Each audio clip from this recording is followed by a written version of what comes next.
두 번째, 노후계획 도시 정비사업 관련 질의를 하겠습니다. 네. 고양 일산 연립주택 기준 기종률 용적률에 대해서 저희가 11월 1일 날 토론회에서 네. 여러 가지 얘기를 나눴죠. 네네. 이처럼 일기 신도시마다 용적률 기준이 상이한 이유와 어떤 용적률 차이가 적당한지 도의 의견을 묻고 싶고, 도에서 기본계획 승인 시 용적률 기준을 상향해서 검토할 의향이 있는지, 고양시가 지금 170% 연립주택에 한해서, 그리고 분당은 예를 들면 분당은 250%, 아파트는 저희는 300, 분당은 327% 이렇게 용적률이 상이합니다. 이거에 대해서 제가 여쭤본 두 가지에 대해서 답을 좀 해주십시오. 일단 기준 용적률이 무엇인가, 지금 말씀하신 게 기준 용적률 말씀하신 거잖아요. 네, 맞습니다. 기준 용적률은 어디까지 이 계획 도시는 다 들어 올린다면 견딜 수 있는 거야. 상수도, 하수도, 교통, 공원, 학교 등의 용량으로 해서 할 수 있는 리미트입니다. 그런데 시 입장에서 추가로 하나 더 이렇게 할 수 있어요. 카드가 추가로 내가 하수종말 처리장을 설치하겠습니다 하면, 그러니까 따라서 기존에 가지고 있는 용량과 기반시설 용량과 추가 설치 계획, 그 실현 가능한 이 계획을 합해서 이걸 기반으로 가능한 적정 개발 용량이 기준 용적률이라 하겠습니다. 자, 그런데 당연히 시의회가 가지고 있는 도시 인프라나 또 새로 설치하는 여건, 또 재정적인 여건이 다르기 때문에 기준 용적률이 다를 수밖에 없을 것입니다. 그래서 다른 것이고요.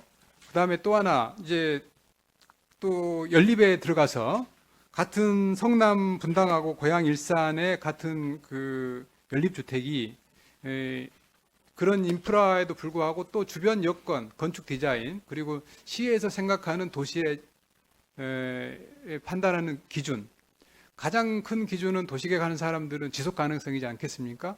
지속 가능성 측면은 세 가지를 보게 되는데, 경제, 환경, 그리고 사회, 시민들 간의 갈등은 없는지, 이 세 가지 요소를 고려하면서 문제가 없는 범위로 결정을 하게 되는데, 고양시는 또 다른 시티 매니저인 시장 입장에서 볼 때, 그런 요소들 측면에서 볼 때 용적이 다르게 더 낮게 평가를 한 것 같습니다. 자, 그러면 이렇게 해서 올라왔을 때 경기도에서는 이것을 어떻게 생각하느냐?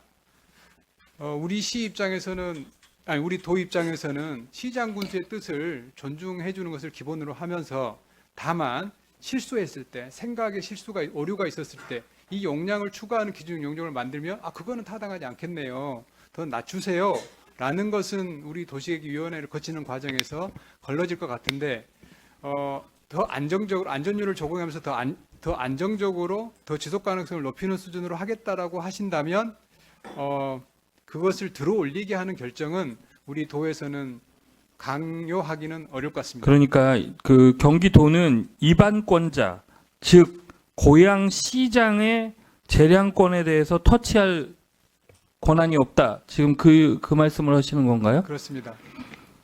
그러면 지금 일산은 지금 인구 한 24만 명 정도 신도시에 살고 있고, 일기 신도시에, 네. 분당은 32만 명 정도 현재 살고 있고요. 네.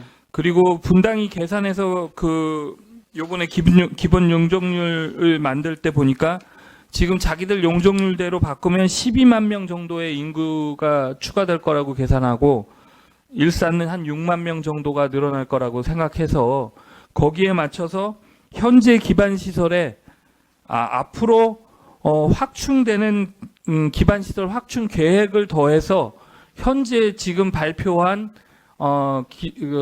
기준 용적률을 만들어낸 것 같아요. 그렇다 그러면 시장의 의견이 반영된 것은 지금 확충 계획 거기에 담겨져 있다는 얘기인가요? 그것까지 포함되어 있다는. 아니, 그러니까 네, 그 네. 안에다가 시장의 자기의 재량권을 거기다가 포함시키는 거냐고 여쭤보는 거예요. 그거가 많이 한다 그러면 용적률이 높아질 것이고, 네네. 그것을 제한적으로 둔다 그러면 용적률은 자동으로 낮아지겠죠. 네네. 지금 그걸로 그것이 그 확충 계획 또 타당한지를 판단을 할 것입니다. 우리 도시계획위원회 심의를 하면서. 아니 근데 뭐 이 타당할 것이 너무 많이 말도 안 되게 잡힌 거는 조정을 하겠다고 하셨지만 그렇죠. 너무 작게 잡혀서 이 시가 당연히 지방자치단체가 해야 될 일을 안 함으로써 이 지금 확충 계획이 조금 모자란 것은 보충하라고 말씀 안 하실 거라면서요. 이야기야 하겠지만 강제할 수는 없다는 거죠. 이야기는 하실 겁니까? 그 그럼 상의- 그런 지금 상의- 조율을 거치는 상의는 해보는 거죠. 협의는 해볼 수 있는 거죠. 예. 지금 고양시에서 지금 의견 청취 기간입니다. 네. 지금 의견 청취 기간이 지나면 도시계획위원회가 열려서 고양시의 기본 용적률이 정해집니다. 그 용적률이 그 시민들이 기대하는 거 이해하고 만약에 바람직하게 확충 계획이 세워지지 않고 이 용적률이 굳어진다면 시민들에게 엄청난 재산적 손실과 그리고 고양시의 미래의 청사진이 바뀌는 그런 일이 일어날 건데도 불구하고 경기도는 그 시장의 재량권에 아무런 제동을 걸 수 없다는 얘기인가요? 그 저밀 친환경 도시를 추구하는 시장의 그 정책 목표가 그러니까 고양시가 108만이나 되는데 시장 건가요? 어떻게 시장이 혼자 그걸 결정하죠? 그건 시장 혼자 결정된 건 아니고 시민이 뽑은 시장과 공무원들과 의회 의견 청취까지 프로세스를 거치면서 결정된 사안이잖아요. 의회의 승인을 받는다면 의원들이 적정한 자기의 그 의결권을 행사하겠죠. 네. 하지만 의회의 승인이 아니라 청취라는 제도이기 때문에 제가 볼 때 고양시 의원들이 자기의 뜻을 정확하게 집행부에 전달하는 그런 제도적인 그런 보완이 없기 때문에 제대로 된 의견 청취가 될 것 같지가 않거든요. 반영되지 않을 것 같다. 네, 반영되지 않을 것 같습니다. 네. 그 또한 고양시의 결단으로 우리는 봐야 되지 않겠습니까? 우리 도 입장에서는. 그러니까 복을 복이다. 니네가 뽑은 시장이니까 니네가 뭐 좋은 일이 있던 나쁜 일이 있던 니네가 그건 책임져야 된다. 그 얘기군요. 그러면서 그래도 저희는 시민들에게 의견 소통을 위해서 시민협치위원회를 만들었지 않습니까? 그러니까 우리는 또 시민들 지금 만나지 않은 시민들 지난번에 만났던 시민들까지 다 포함해서 그 의견을 우리는 무시하지는 않을 겁니다. 지금 그 목소리를 지금 오준환 의원님께서 말씀 주고 계시는 거잖아요. 그런 목소리를 감안해서 시와 논의하고 대화를 할 것입니다. 하는데 강요는 할 수는 없다는 우리의 입장을 좀 이해해 달라는 뜻입니다.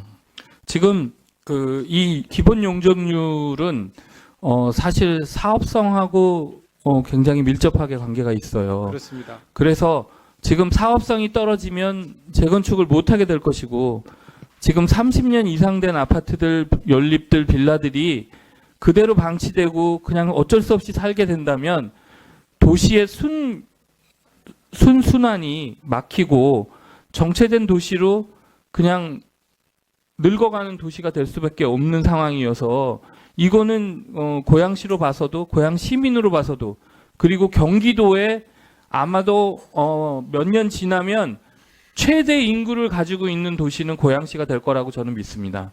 지금 장항 택지지구 개발도 하고 있고 창릉 신도시도 개발하고 있고 요번에 그린벨트 해제해서 9,400 세대가 또 들어오고 도대체가 이 인구는 지금 여기 인구 과밀 억제 지역이에요. 그런데 인구가 제일 많이 늘어나는 데는 고양시예요. 제가 볼 때 이 창릉 신도시가 되고 나면 한 130만에서 135만 정도 될 것 같은데 이런 경기도 최대의 도시가 시장 한 분의 결정에 의해서 지속성장이라는 그 푸른 녹지 품고 뭐 요런 저밀도 개발 이 목표 하나만 가지고 가는 것이 저는 절대로 옳지 않다고 생각하거든요. 이게 순순환을 하게 해서 새로 짓고 부시고 해야지만 어느 정도 도시가 그 삶을 영위할 수 있는 기능을 제대로 발휘할 수 있다고 봅니다.